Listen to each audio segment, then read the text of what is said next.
All right, let's talk about the left's war on women, Bianca. A feminist philosopher who was slated to speak at Harvard has been blocked by a university staffer who learned that this feminist, oh my gosh, just so happens to be against the idea of men competing against women in sports. Can you imagine? Yes. Well, Devin Buckley is a member of a feminist organization known as the Women's Liberation Front, WOLF. And it's known to oppose trans athletes competing with biological women. Well, Erin Saladin, the staffer who complained about Buckley in an email, which was obtained now by National Review, and here's part of it. This is why she wanted it canceled.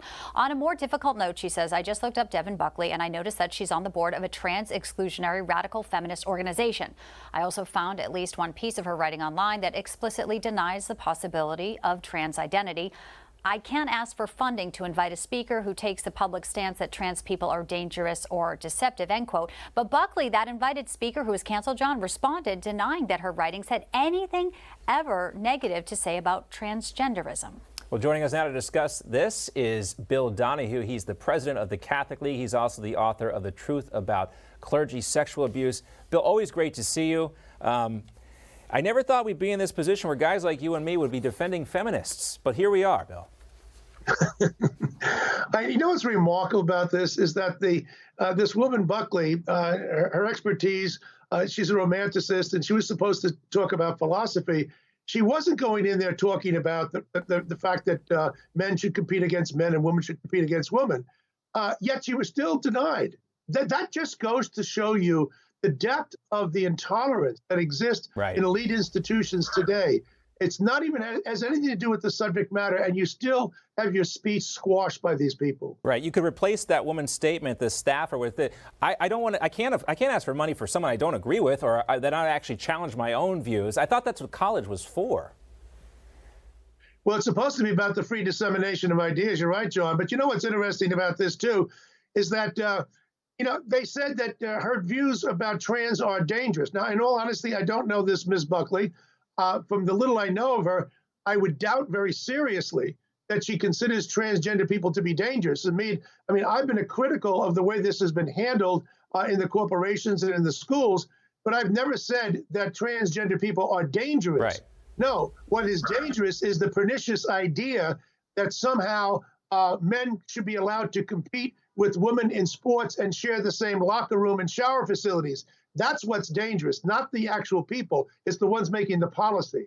And Bill, what also some people are saying is there's this real agenda to push the transgender movement, and it goes even up to the White House. They had that Transgender Day of Visibility recently, and where the White House and the Department of Health and Human Services, they cite research from the Trevor Project to support things like puberty blockers.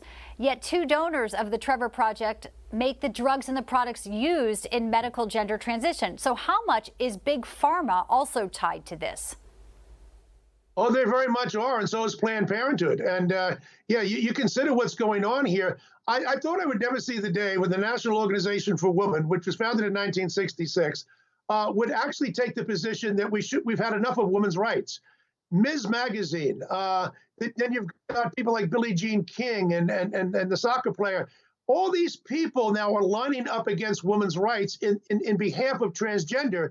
Now, you're either a male or a female, but I thought that the National Organization for Women, Ms. Magazine, and the like would stand up for women. They're selling them out. And guess who's winning? The men. The men are winning at the expense of women in the name of women's rights. That's how perverse this is.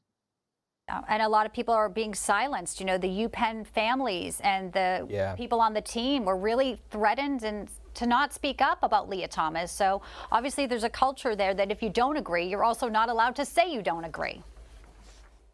Well, thank God we have voices like yours at Newsmax, and what Chris Ruddy has done he's a mastermind, because people are now speaking up. They're less intimidated. I've been watching this as a sociologist and tracking it for some time.